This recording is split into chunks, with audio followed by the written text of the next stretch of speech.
The birth of an empire. Approximately 5,000 years ago, Eorzean civilization reached what can arguably be considered its peak, at least in the sense of technological advancement and overall influence on the rest of Hydaelyn, with the advent of the Allegan Empire, and its spread north to Ilsabard, east to Arthard, and south to MERACYDIA. The following section examines the rise and fall of the realm's most prosperous age. St. COINACH'S Find. Nearly 6 centuries ago, a determined young man in Ul'dah by the name of COINACH would stumble upon what would prove to be the greatest discovery of the 6th Astral Era: relics of the great Allegan Empire. An order of Nald'thal seminarian, COINACH was immensely clever, consistently receiving the highest marks amongst his peers. The order had high hopes for the young prodigy and envisioned him a future leader in the church. These hopes crumbled to dust when COINACH became infatuated with stories of a long-lost empire, briefly mentioned in Holy Scripture, Allag. Despite being less than a year from graduation, he abruptly abandoned his studies and began a fevered pursuit of knowledge on a subject most in the order regarded at best as allegory. Turning a deaf ear to the pleas of his professors, COINACH was expelled from the seminary and eventually ostracized by his closest companions. This, however, only fueled the young man's passion to prove his detractors wrong. To fund his obsession, COINACH became a merchant. Every coin earned put into the acquisition of ancient tomes and the overseeing of exploratory digs in remote locations across the realm.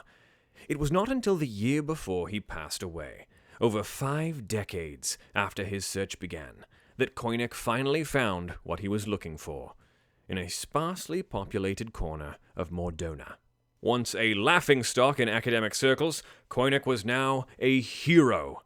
Universities begged him to join their staff, while sponsors from across Eorzea showered him with coin to finance future excavations. Further vindication was achieved after his death, when he was canonized, not by the order which forsook him, but by the followers of Thaliak the Scholar. COINACH's name lives on to this day in St. COINACH'S Find, an organization dedicated to the continuation of the eponymous archaeologist's work. The destruction wrought by both the Battle of Silvertear Skies and the subsequent calamity altered the land in such dramatic fashion that locations once submerged under hundreds of yalms of water were now exposed, revealing Allegan ruins which had not seen the light of day for countless summers. The scholars of St. COINACH'S Find have since begun excavations in those areas in hopes of making their next big discovery. The 3rd Astral Era.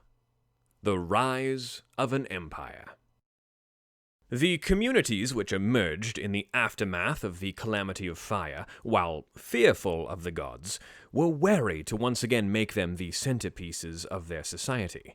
The pursuit of the divine had incurred the wrath of the heavens, so to avoid a similar fate, mankind chose to place distance between itself and the gods. As a result, society began to focus on the individual talents of its people. Faith in the gods gave way to faith in oneself. With this newfound confidence, mankind began producing some of the greatest minds in history. New discoveries in science and technology were being made each day. Civilization was advancing at a rate unseen in the previous 2 astral eras, and at the forefront stood a man who would see that civilization reach to the far corners of Hydaelyn: Xande. Considered by many to be a genius in his own right, the highly ambitious Xande used his uncanny intelligence and charisma to build a nation that, while founded in science, did not deny the magic of the 2nd Astral Era. Those few descendants of the priests and witches of the 2nd Astral Era were welcomed and given places where they might hone their skills and wield them for the good of the people. As Xande learned more of magic's potential, he assigned many of these mages to his newly formed army, where their unmatched strength on the battlefield allowed the young leader to subjugate neighboring lands with limited Allegan casualties. In less than a year, Allag was the largest nation in Eorzea. and Xande crowned himself emperor.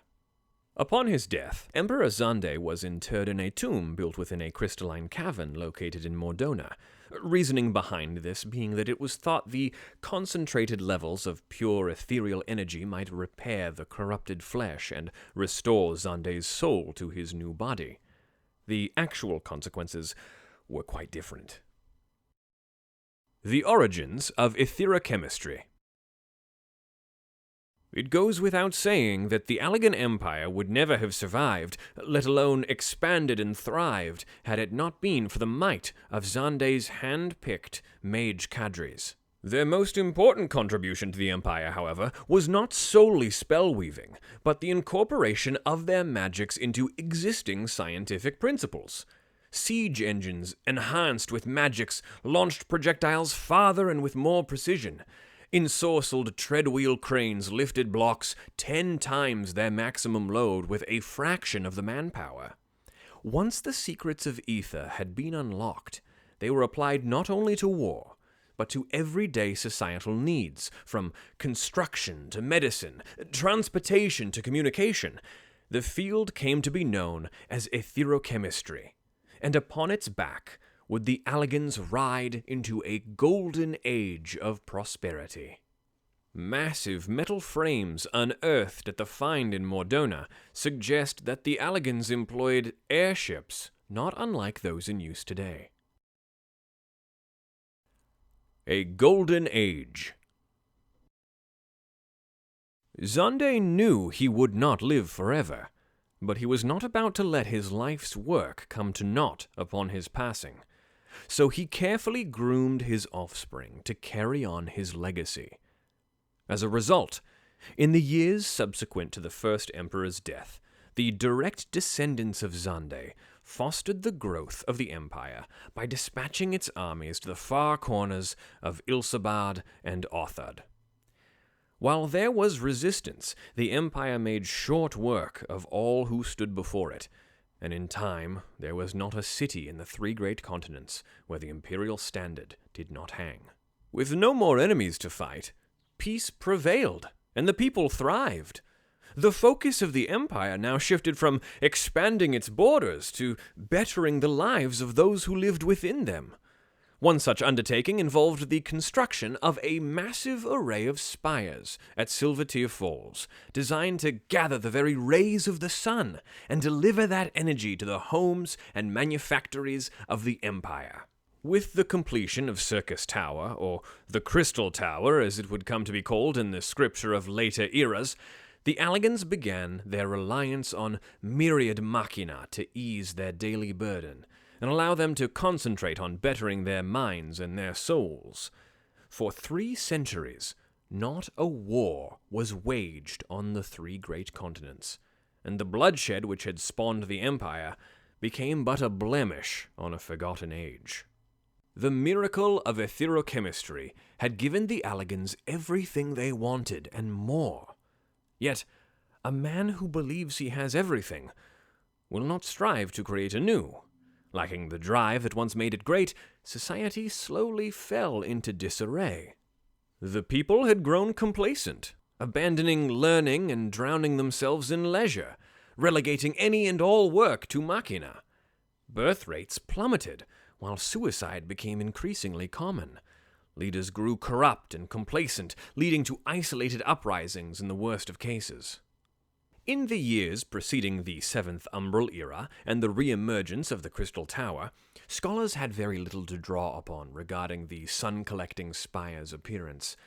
Early attempts by artists commissioned by St. COINACH'S Find to recreate the Crystal Tower, while beautiful, were ultimately far different than the actual construct.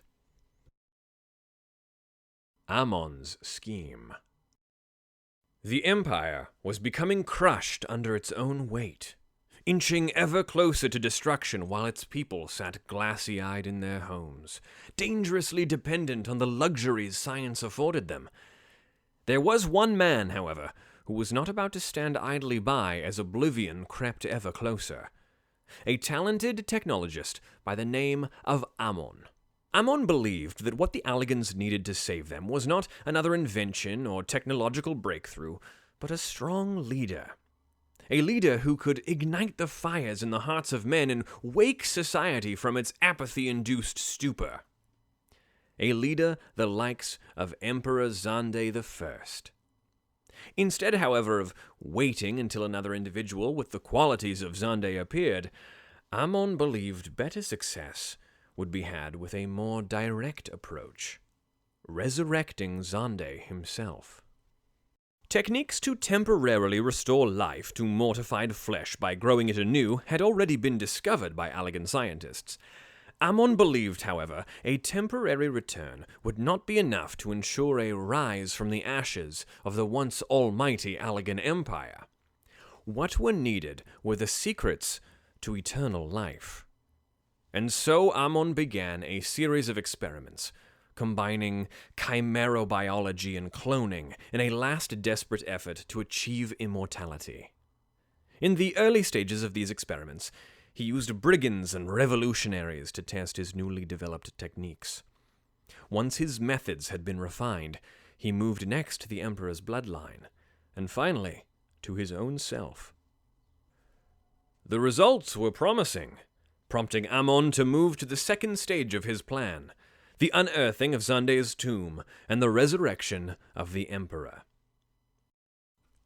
Utilizing the solar energies collected in the Crystal Tower, combined with his newly perfected vivication techniques, Amon achieved the impossible. Xande walked Eorzea once again. Amon. One of few great minds in a land that had seen the slow yet steady numbing of its people's intelligence, Amon long lamented the sorry state of Allag, concentrating his early scientific efforts on developing medicines to increase mental capacity. He soon realized that it was not knowledge that the Allagans lacked. If anything, they had too much. What his people lacked was a leader. With a renewed sense of focus, Amon shifted his studies to the field of vivimancy, and soon was conducting experiments on his own flesh in order to attain his final goal, the resurrection of Xande I. Scylla. A high-ranking archmage of the Allagan imperial cadres, Scylla was tricked by Amon, a lifelong adversary within the imperial court, into participating in the mad technologist's experiments with immortality. Promised never-ending life and limitless power, Scylla begrudgingly agreed to the alteration of her corporeal form, only to wake from the anesthetics to find the snapping maws of wild hounds, creatures most despised by the mage, where her own head had once been. General Phlegethon. Leader of one of the many rebellions that erupted in the waning years of the Allagan Empire, Imperial annals paint Phlegethon as a murderous villain. Writings of the common folk, however, reveal the general's status as a hero of the people. Adored though he was, the revolutionary leader was eventually captured by agents of the Empire, and his body was forcibly altered through sorcery and science, his mind broken and conditioned to obey. Glacia Labolus. One of Amon's few voluntary subjects, Glacia Labolus, a commander of the Imperial Honor Guard, was fiercely loyal to the Empire, enjoying himself by personally tracking down and mercilessly crushing any and all seeds of rebellion. The experiments were successful in granting the commander immortality, ensuring eternal service under the great Emperor Xande. However, side effects saw his already dark mind further fevered. Eyes Southward. Amon's genius and obsessive nature made dangerous bedfellows, leading to the death of countless subjects before ultimately bearing fruit.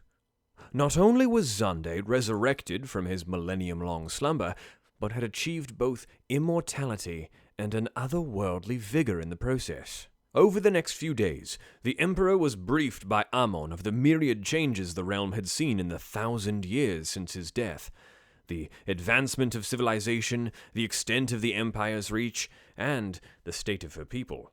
Once aware of what he had to work with, he moved quickly to right the ship, starting with the assassination of the current emperor and any loyalists to the regime by the Glacia Labolas-led Imperial Honor Guard.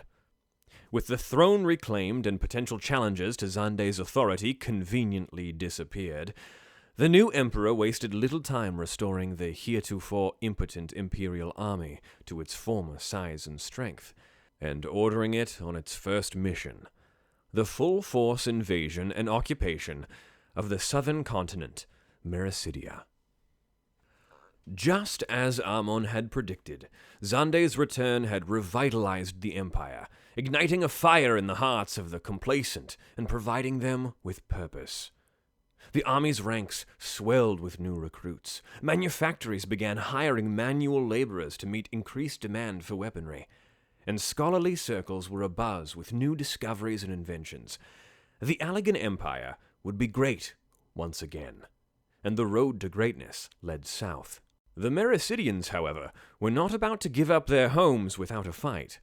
While the Empire's first wave of attacks were largely successful due to the fact that they were unexpected, subsequent raids into MERACYDIA proved more difficult.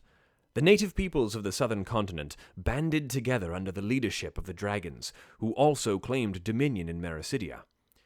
While without equal on the three great continents, the Imperial Army's chimerical war beasts were no match for the dragons' fiery breath, and countless casualties were suffered. This, however, only served to further motivate the scientists of Alleg in their ungodly pursuit of might through biological manipulation, and it was not long before they had created abominations which exceeded the might of the MERACYDIAN horde. In a decisive and bloody battle, the Allegans slew the Dawn Worm, Bahamut, paving the way for immediate occupation. Or so they believed. A product of both mechanical and biological ingenuity, the solid-steel aberration Kalia was developed in the Aetherochemical Research Facility in Azisla to combat the dragon legions of MERACYDIA. This mechanized hydra could withstand not only attacks from razor-sharp fangs and talons, but also the white-hot flames of dragon breath, and proved invaluable in the campaigns waged on the southern continent. So effective was the creation, the Allegans would eventually place one within Bahamut's metal jail to guard the Great Worm. The Warring Triad and Bahamut. With the dragons all but defeated, the MERACYDIANS turned to their gods for salvation, invoking terrible beings known as icons in one final attempt to rid their land of the Allegans. While there is no record of any icon, currently primal, summonings on MERACYDIA prior to the Imperial invasion, immediately following the fall of Bahamut, multiple tribes were simultaneously successful in calling their deities from the ether, suggesting that a third party may have been involved in the passing of the specific knowledge required to do so. Of these icons, 3, Sephiroth the Fiend, Sophia the Goddess, and Zervan the Demon, or the Warring Triad, as they would come to be called, would prove the most problematic for the invaders from the north, temporarily driving the Allegans back to the MERACYDIAN coasts. A furious Xande demanded a solution from his imperial cadre of mages, threatening to kill a man a day until they fulfilled his seemingly impossible request. How could one rid the world of a being that could simply be resummoned the moment it was slain? In their desperation, the mages turned to the very enemy they fought for inspiration, and before too many of their brethren had succumbed to the Emperor's wrath, they discovered a new branch of spellcasting, which would ultimately become the roots of modern summoning, and utilized it to neutralize the power of the Warring Triad by imprisoning them instead of defeating them outright. Victory over the icons should have marked the end of conflict in MERACYDIA, but the southern continent was not yet willing to concede defeat. Devastated by her mate Bahamut's demise at the hand of the Allegans, the worm Tiamat endeavored to resurrect the Dawn Dragon in the same manner that the tribes of MERACYDIA summoned the icons, as a deity. What rose from the ashes, however, was but a shade of the Dusk Worm's beloved Bahamut. Twisted with rage, the Great Worm unleashed his fury on the Allegans, erasing almost immediately any advantage the Empire had seized. Bahamut. One of the first brood, Bahamut lived for countless centuries as ruler of the southern skies, until being slain by the power-hungry Allagan Empire. When the duskworm Tiamat learned of her beloved's untimely fate, she, with the aid of MERACYDIA's remaining dragon horde, chose to ignore the warnings of her kin and attempt a summoning of the spirit of Bahamut. Her sorrow and anguish, combined with the rage of her kin, however, corrupted the spirit as it returned from the life stream. The result, a mad tyrant, little resembling what had once been the Dawn Worm. Victory in MERACYDIA. Emperor Xande found great joy in the ever-changing tide of battle, and is claimed to have said that he never felt more alive than during the slaughter of the MERACYDIAN campaign.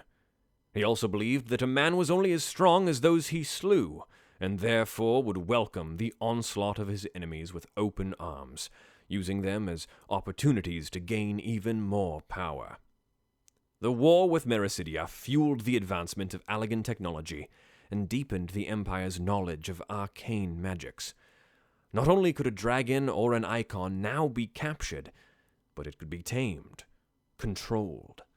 Its very life essence could be tapped and used as a source of seemingly endless energy, a fate that ultimately befell the warring triad. In a breakthrough by the Imperial mages, communion with Voidsent was achieved, ultimately culminating in the signing of a pact between Emperor Xande and the self-proclaimed ruler of the Void, the Cloud of Darkness.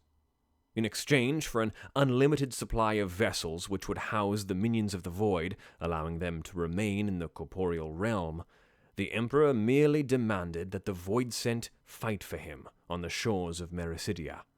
With each enemy slain, a new vessel would become available, allowing for the immediate summoning of a host and subsequent possession of the body. The more the undead army killed, the larger their ranks swelled, until not even the mighty Bahamut Reborn could overcome their numbers. The Great Worm grew gradually weaker, as the crystals required to maintain his strength became scarce due to over-harvesting. Unable to wield his former might, Bahamut was finally captured and fitted with neurolinks, effectively making him a tool of the Empire, and putting an end to MERACYDIAN campaign. The Allagan Empire had claimed yet another prize. The Cloud of Darkness, one of the undisputed rulers of the Void and an entity of immeasurable strength, the Cloud of Darkness occupies the highest rung of the hierarchy of 12. This terrifying Voidsent entered into a dark covenant with Emperor Xande in a bid to invade the physical realm via heretofore sealed Void Gates. That covenant applies to not only the Emperor himself, but all of his bloodline, ensuring that as long as an heir remains, control over the Voidsent Queen is absolute. The Fourth Umbral Era. The Calamity of Earth. MERACYDIA had fallen, and the Empire was now the largest it had been in its entire history. The Emperor, however, was unable to savor his victory over long. War had quenched his lust for blood, but with its end came a sense of emptiness. Experiencing death had shown Xande the very limits of life, and he would no longer be satisfied with the mundanity of reigning in a time of peace. An obsession with slaughter and destruction tightened its grip on Xande's mind and slowly drove him to madness. His following orders would only serve to prove this. The Emperor bid the encapsulation of the neurolinked Bahamut in a massive iron sphere. The sphere would be launched into the heavens and set into motion around the moon, where it would use the worm's affinity to fire-aspected ether to gather energy from the sun in a form more concentrated than the weak rays which make their way to Hydaelyn's surface. With that energy, Xande would open a gate to the void, the likes the world had never seen, and from beyond would he summon the very Cloud of Darkness herself, so that she might rain her destruction upon the corporeal realm, eventually driving the world to that edge of death that the Emperor longed to experience once again. Unsurprisingly, very few Alligans shared the same twisted aspirations as Xande, and seeds of unrest quickly took root. Independent resistance cells joined together to form an army which drove the mad Emperor and his few remaining loyalists out of the Imperial Palace and into the Crystal Tower. Unfortunately, this maneuver was too little too late. The satellite containing Bahamut was activated remotely by Xande, commencing the transference of ethereal energy. The Void Gate would open soon. Yet, it never did. For Xande and his technologists had made a grave miscalculation. While the tower had been fortified to endure the increased energy flow, the land upon which it was built could not withstand the sheer force being applied to it. In a matter of moments, the ground began to crack, until it finally crumbled away, swallowing the Crystal Tower and Xande with it. The Resistance's victory, however, was short-lived. The Crystal Tower's collapse triggered a chain reaction of tremblors which shook the entire realm, toppling mountains and literally tearing the land asunder. In mere moments, the Allagan Empire was laid to waste. Yet even as the Crystal Tower was sinking, Emperor Xande's most trusted aide, the technologist Amon, invoked powerful magics and halted the flow of time within the structure. The tower and its denizens fell into a deep slumber.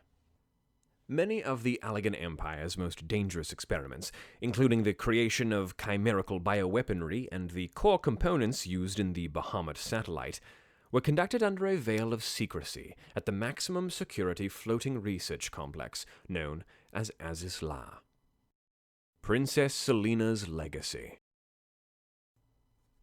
With the Crystal Tower buried, a civilization which had almost completely relied on the tower's energy to function was plunged into utter chaos. Machines ground to a halt, lamps fell dark, lines of communication and transportation were severed. Those who served on artificially levitated employment sectors such as ASTRAL were suddenly trapped. The flow of supplies upon which they relied for the maintenance of their facilities dried up. Without the energy and manpower to keep them in check, the chimerical aberrations contained in these quarantined areas escaped their cages and soon turned on their creators. Realizing that control would not easily be regained, the floating islands were quickly abandoned by the remaining Alligans.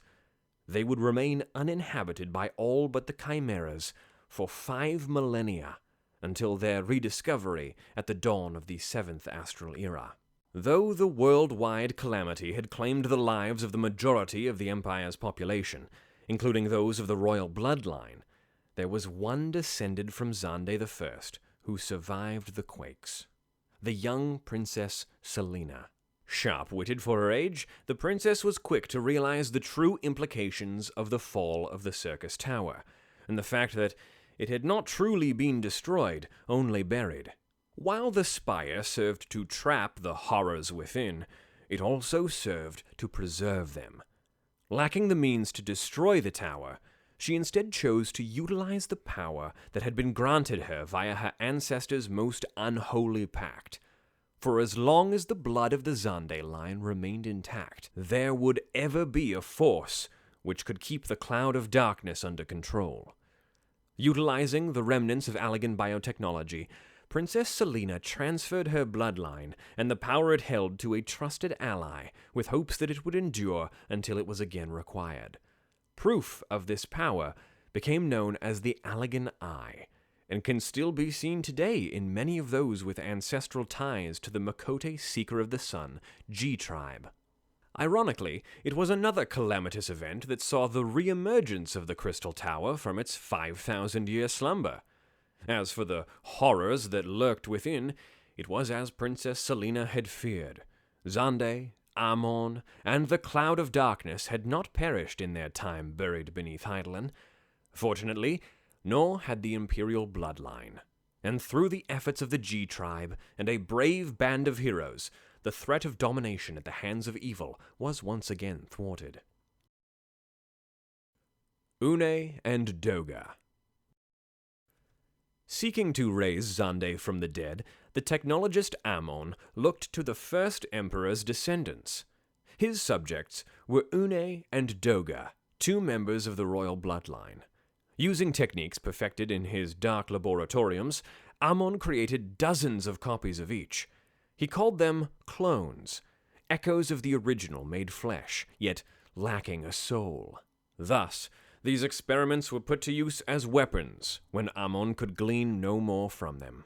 Though UNEI and DOGA both supported the emperor's second ascension, they learned of his descent into madness with horror.